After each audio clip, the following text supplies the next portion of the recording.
Yo, what's up guys, welcome back to the channel, and today I'm going to show you how to use Twoguysfinance's business mobile deposit.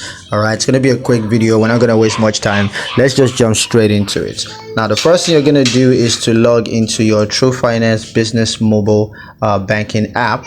And then once you're logged in, you want to select the business account that you want to deposit funds into.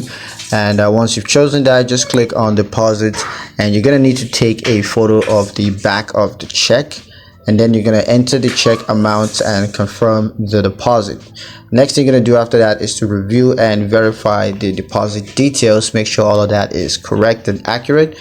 And you can use the Twoguysfinance business mobile banking app to track your deposits. And if you have any issues, you could just contact Twoguysfinance customer service, and they're going to help you with whatever questions you have about mobile deposits.